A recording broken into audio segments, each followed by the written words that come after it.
Please welcome Jason Prater.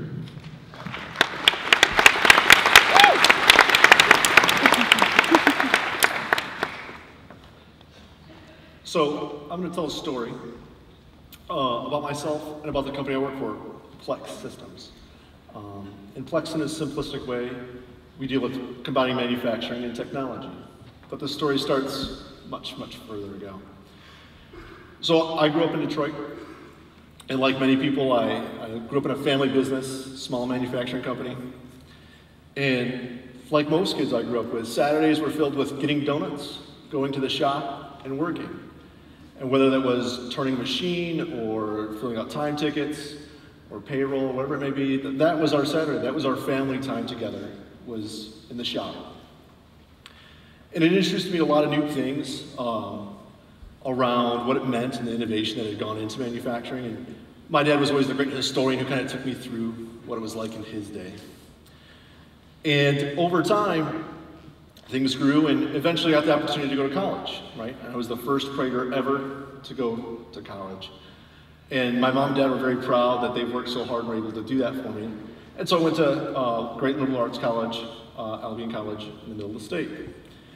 And eventually I studied computer science, right? And the real driver, right, for me was I liked the rapid innovation, the ability to dream of something and deliver it that night. It really fit my ADD at the time, and many would probably joke I still have it. But eventually, over time, I went to work for Plex after college, and I thought this was a great fit. It's part of my past, part of the future, putting them together. And so I was able to work on some great things that I thought, build some great innovation. And over time, though, I felt like I was missing something. Missing a part of my past, part of my history. And so I went back to the family business, right? And this time I got to use the stuff I built. And it wasn't that great, but whatever.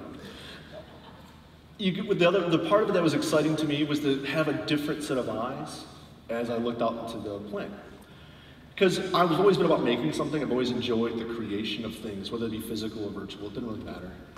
But you get to see these giant environments with machines as big as houses, right? But there was a surprising thing that was happening. The people were incredibly mobile, right? And watching them interface with technology was very clumsy because they have to go walk to a PC and type something in to go back to making something with their hands. And so, came back to Plex after a bit and got to see what I view as the next trends in mobility, right?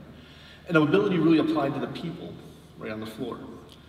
And with things like Google Glass and wearables, it's possible we're finally going to see the connection of people doing things and interacting with technology without having to touch it and keeping their hands free. And so Google Glass, obviously the first generation, right? I kind of equate it back to cell phones, right, in 2005. They could dial, they could text, maybe email if they were up to it, but that's it. But now, after generations, they've refined it.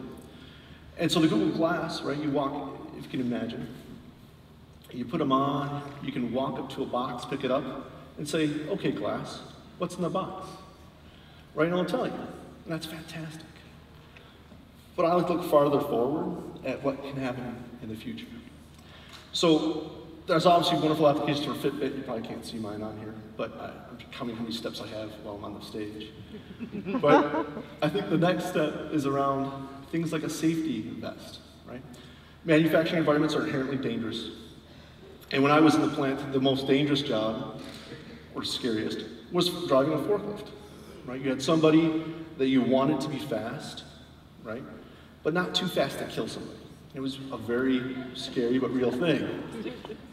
And so imagine we have Susie driving a wonderful 6,000-pound forklift with about 7,000 pounds of steel in the front, cruising around a corner at 35 miles an hour. She has no idea what's in front of her, and unfortunately her coworker Andrew is there. She can't see him, things don't end. In the future though, with wearables, imagine now that same scenario, but Andrew has a safety vest. But not just any safety vest, it's just transmitting where he is at. So as Susie comes around that corner, a little heads-up display tells her, Andrew's around the corner. Now Susie has a choice.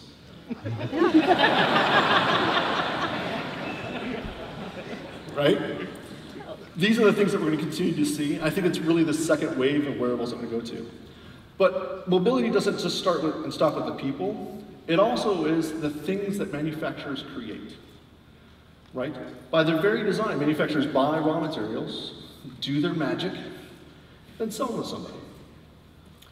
Ever since the dawn of manufacturing, the hardest thing to know is what's going on through that entire process. What is happening in the magic? And so, right now we're at a new beginning of Bluetooth-enabled devices. And what's great about Bluetooth is that you don't need anything fancy, right? My phone, I had to take it off to come up here, but anything can connect to it, right? They can connect to each other and create a beautiful network of communication. And right now we're just starting to see things released like Tile or Tracker that will relay the location, like I am here, right? Which is a great beginning because you don't have to do anything. You just move the item and it tells us where it's at. But there's a future, right? Imagine these Bluetooth sensors that did more than just tell location. Imagine if they could track what that experienced from a humidity standpoint, or a temperature, or vibration. So back in my manufacturing days, we used to have these great complex parts that we used to send out to get welded. And they were very sensitive to vibration, right? And Michigan roads didn't really help. And so a lot of times the vibration made it so you couldn't weld it. So we get back all these bad parts. Imagine if, when we have these devices that on these parts, we'll be able to track how rough the road was, and be able to relay back to us and say, hey, this container shook too much, you're not going to want to weld it, right? But that's only in the four walls of a manufacturer. The next step is beyond and giving that data up into the consumer, right? Putting these things on cars and sub-assemblies, and watching them go out into the field. And then getting data back that we can help tell the consumer what's going on. So a great one would be, gee, this car was exposed to flooding conditions on 9 Mile and 75.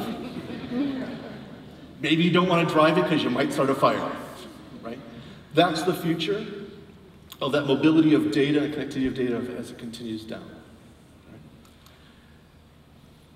As you can see, Detroit has always been this manufacturing mecca.